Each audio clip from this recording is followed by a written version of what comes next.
सुनिए काव्य ग्रंथ, मंत्र, श्लोक, स्तोत्र, भजन एवं धर्म के साथ जुड़ी कथाएं। भक्ति से आत्मशक्ति। श्रीमद् भागवत महापुराण की प्रथम खंड की पंचम स्कंद की एकोविंशो अध्याय का शेष भाग खा के रूप में यहाँ आरंभ करता हूँ। या कुन्देन्दुतुषारहारधवला या शुभ्रवस्त्रावृता या वीणावरदण्डमण्डितकरा या श्वेतपद्मासना या ब्रह्माच्युतशङ्करः प्रभृतिभिः देवैः सदा वन्दिता श्यामं पातु सरस्वती भगवती निशेषजाड्यापा।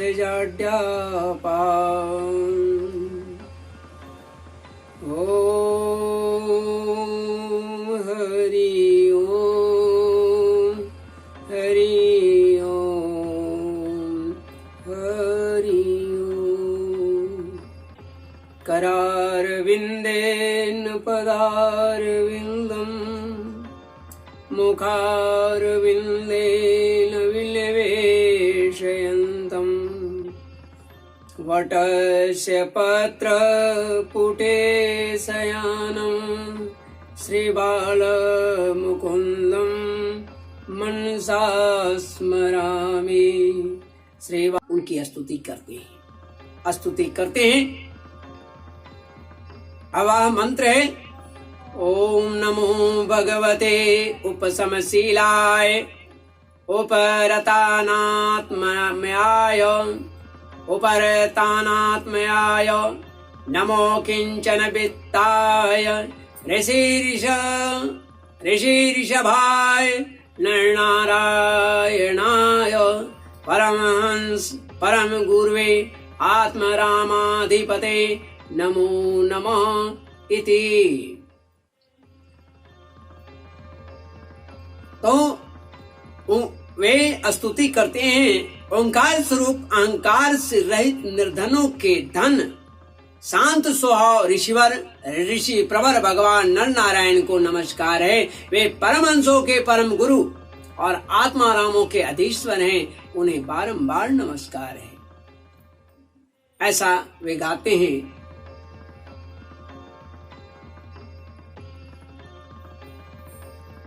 जो उनके गान है कर्ता सरिगादिशयो न बध्यते नते देहगतोऽपि दैहिके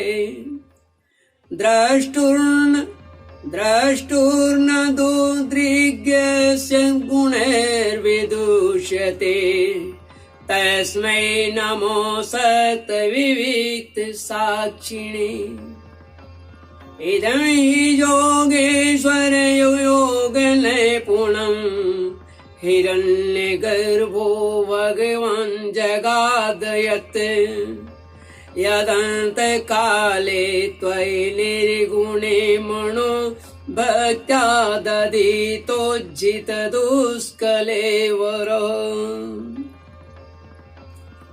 जो विश्व की उत्पत्ति आदि में उनके कर्ता होकर भी कर्तृत्व के अभिमान से नहीं बंधते, शरीर में रहते हुए भी उनके धर्म भूख प्यास आदि के वंशीभूत नहीं होते, तथा दृष्टा होने पर भी जिनकी दृष्टि दृश्य के गुणों दोषों से दूषित नहीं होती है, अच्छा है या बुरा है, इससे वह दूषित नहीं होती, उस असंग व विशुद्ध साक्षी स्वरूप भगवान नर नारायण को मेरा नमस्कार है।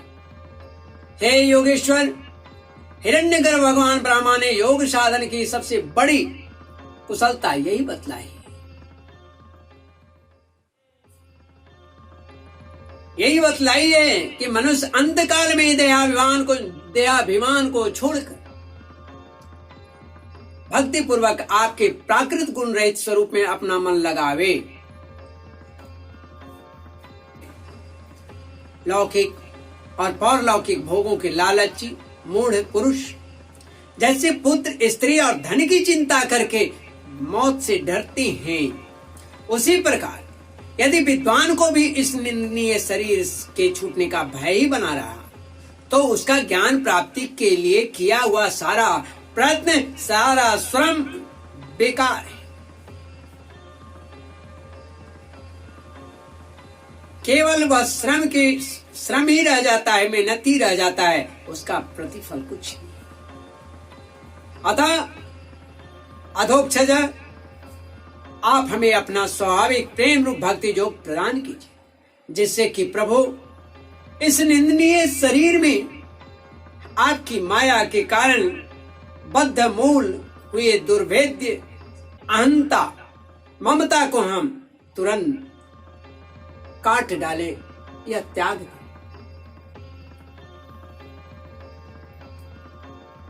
तब पुनः सुखदेव जी कहते हैं कि हे राजन, इस भारतवर्ष में भी बहुत से पर्वत और नदियां हैं, जैसे मलय, मंगल प्रस्थ, मैनाक, त्रिकूट, ऋषभ, कुटक, कुल्लक, शह्य, देवगिरी, ऋषिमुख, श्रीशैल, वेंकट, महेंद्र, वारिधार, विंध्य, सुक्तिमान, ऋक्षगिरी, पारियात्र, द्रोण, चित्रकूट, गोवर्धन, रेवतक, काकुब, नील, गोकामुख, इंद्रकील और कामगी आदि ये पर्वतों के नाम है। इसी प्रकार और भी सैकड़ों हजारों पर्वत हैं। उनके तट प्रांतों से निकलने वाले नद और नदियां भी अगणित। ये नदियां अपने नाम से ही जीव को पवित्र कर देती हैं और भारतीय प्रजा इन्हीं के जल में स्नान आदि करती है। उनमें से मुख नदियां भी हैं। मुख्य नदियां कौन सी है? तो चंद्रवसा, तामपर्णी, अवटोदा, कृतमाला, वैहायसी, कावेरी, वेणी, पयस्विनी, सर्करावर्ता, तुंगभद्रा, कृष्णा, वेण्या, भीमरथी, गोदावरी, निर्विंध्या, पयोषणी, तापी, रेवा, सुरसा, नर्मदा, चरमणवती, सिंधु, अंध और सून ये नाम के नद महानदियां वेद स्मृति, ऋषि कुल्या, त्रिशामा,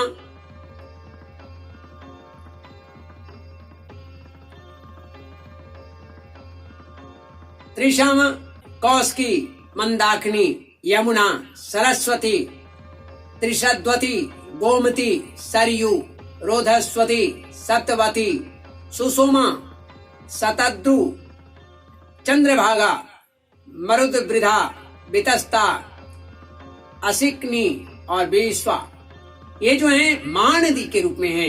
इस वर्ष में जन्म लेने वाले पुरुषों को ही अपने किए हुए सात्विक, राजस और तामस कर्मों के अनुसार क्रमशः नाना प्रकार के दिव्य मानुष और नारकीय योनि प्राप्त होती है, क्योंकि कर्मानुसार सब जीवों का सभी योनियां प्राप्त हो सकती है।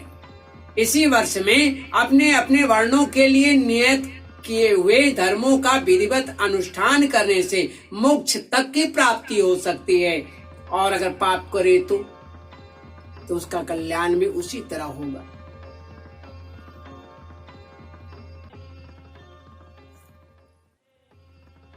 परीक्षित, संपूर्ण भूतों की आत्मा रागादि द्वेषों से रहित,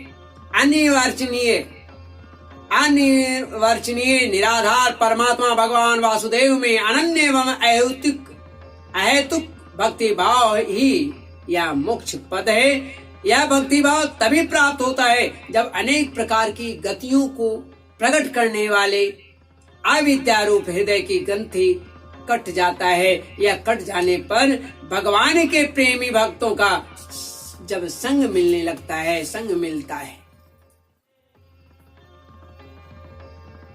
देवता भी भारतवर्ष में उत्पन्न हुए मनुष्यों की इस प्रकार महिमा गाते हैं। अहो अमेशाम किमकारी शोभनम प्रसन्न एषांसि दूत स्वयं हरि यैर्जन्म लब्धं नृषुभारताजिरे मुकुन्द सेवोपरीकम् अस्पृहायिनः। आहा, जिन जीवों ने भारतवर्ष में भगवान की सेवा के योग्य मनुष्य जन्म प्राप्त किया है, उन्होंने ऐसा क्या पुण्य किया है अथवा इन पर स्वयं श्री हरि प्रसन्न हो गए हैं, इस परम सौभाग्य के लिए तो निरंतर हम भी तरसते हैं। यह मनुष्य शरीर कितना अमूल्य है, इसी से आप अंदाज लगा लीजिए कि जिस शरीर के लिए स्वयं देवता गण तरसते हैं और इस शरीर से कुकर्म निकृष्ट कर्मों को करते हुए लोभ द्वंद्व द्वेष पाखंड झूठ आदि से इसे मैला करके कुकर शुक्रादि की तरह जी करके व्यर्थ कर देते हैं। इसलिए हे मित्रगण, सावधान हो। जिस शरीर के लिए, चाहे वह ब्राह्मण का हो या शूद्र का हो, यह शरीर अमूल्य है। इसका उपयोग में लीजिए, सही उपयोग कीजिए। हमें बड़े कठोर यज्ञ तप व्रत और दान आदि करके जो या तुच्छ स्वर्ग का अधिकार प्राप्त हुआ है, चाहे जैसे भी हो स्वर्ग का अधिकार प्राप्त हुआ है, इसमें क्या लाभ है? यहाँ तो इंद्रियों के भोगों की अधिकता के कारण स्मृति शक्ति छिन्न हो जाती है, केवल भोग प्राप्त होता है वहां।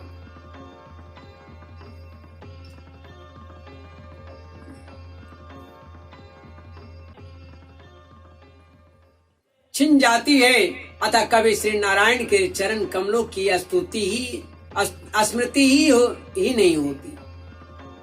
कभी श्री नारायण के चरण कमलों की स्मृति होती ही नहीं। यह स्वर्ग तो क्या, जहाँ के निवासियों की एक एक कल्प की आयु होती है, किंतु जहाँ से फिर संसार चक्र में लौटना पड़ता है, उन ब्रह्मलोक आदि की अपेक्षा भी भारत भूमि में थोड़ी आयु वाले होकर जन्म लेना अच्छा है। क्यों लेना जरूरी है? क्योंकि यहाँ धीर पुरुष एक क्षण में ही अपने इस मर्त शरीर से किए हुए संपूर्ण कर्म श्री भगवान को अर्पण करके उनका अभय पद प्राप्त कर सकता है। कल्पायुषाम स्थान जयात पुनर्भवात क्षणायुषाम भारत भुजयो वरम क्षणेन मर्तेन कृतं मनस्विना सन्न्यस्य संयान्त्यभयं पदं हरे। क्षण भर में श्री भगवान को अर्पण करके अपने किए हुए कर्मों को अभय पद प्राप्त कर सकता है। जहाँ भगवत कथा की अमृतमयी सरता नहीं बहती, जहाँ उसके उद्गम स्थान भागवत भक्त साधु जन निवास नहीं करते, और जहाँ नृत्य गीतादि के साथ बड़े बड़े समारोह से भगवान यज्ञ पुरुष की पूजा अर्चा नहीं की जाती, वह चाहे ब्रह्मलोक ही क्यों न हो, उसका सेवन नहीं करनी चाहिए। जिस जीव ने इस भारतवर्ष में ज्ञान यानी विवेक बुद्धि तदनुकूल कर्म तथा उस कर्म के उपयोगी द्रव्यादि सामग्री से संपन्न मनुष्य जन्म पाया है, वे यदि आवागमन के चक्र से निकलने का प्रयत्न नहीं करते तो व्याधि की फांसी से छूटकर अर्थात काल की फांसी से छूटकर भी फलादि के लोभ से उसे वृक्ष पर विहार करने वाले वनवासी पक्षियों के समान फिर बंधन में ही पड़ जाता है।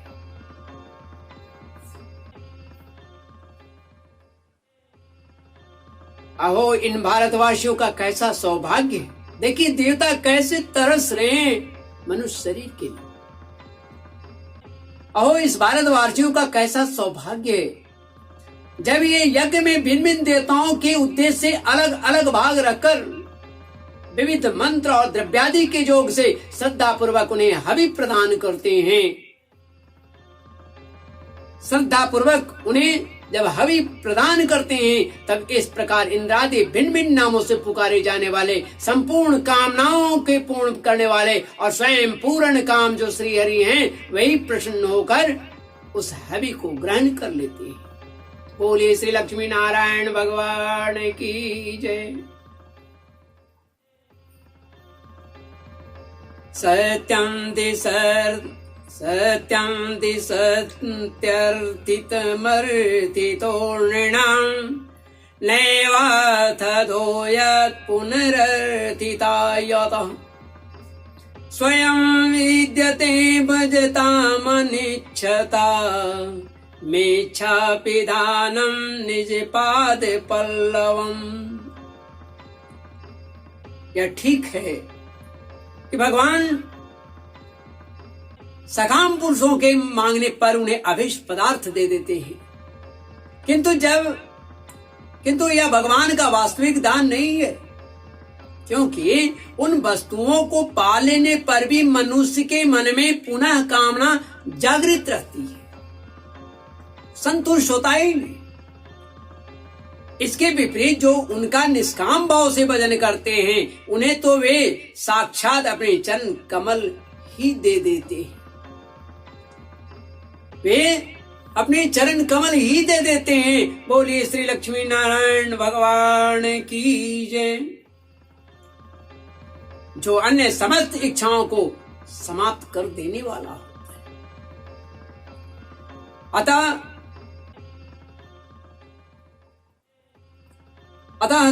अब तक स्वर्ग और सुख भोग लेने के बाद हमारे पूर्वकृत यज्ञ, प्रवचन और शुभ कर्मों से यदि कुछ भी पुण्य बचा हो तो उसके प्रभाव से हमें इस भारत वर्ष में जन्म हो, इस भारत वर्ष में भगवान की स्मृति से युक्त मनुष्य जन्म मिले, क्योंकि श्री हरि अपना भजन करने वालों का सब प्रकार से कल्याण करते हैं। सुखदेव जी कहते हैं, यह हे राजन, राजा सगर के पुत्रों ने अपने यज्ञ के घोड़े को ढूंढते हुए जब इस पृथ्वी को चारों ओर से खोदा था, उससे जम्बूद्वीप के अंतर्गत ही 8 उपद्वीप और बन गए,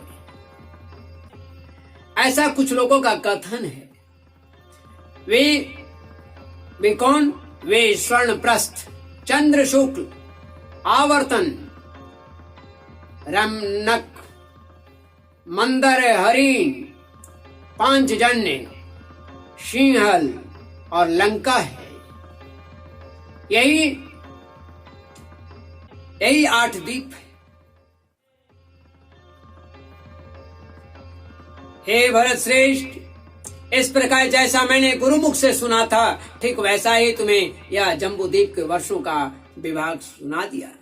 इस तरह से श्रीमद् भागवत महापुराण की प्रथम खंड के 5म स्कंद के 19 अध्याय अर्थात 19वां अध्याय हिंदी में यहाँ खा के रूप में समाप्त होता है। श्रीमन्नारायण नारायण नारायण गोविंद नारायण नारायण नारायण हरि नारायण नारायण नारायण अजय माधव नारायण नारायण नारायण नारायण नारायण श्रीमन्नारायण नारायण नारायण दधि मुख लपटाए किलकत भागे श्रीमन्नारायण नारायण दशरथ के राज दुलारे, कौशल्या के अखियों के तारे, श्रीमन नारायण नारायण नारायण, गोविंद नारायण नारायण नारायण, हरि हर नारायण नारायण नारायण।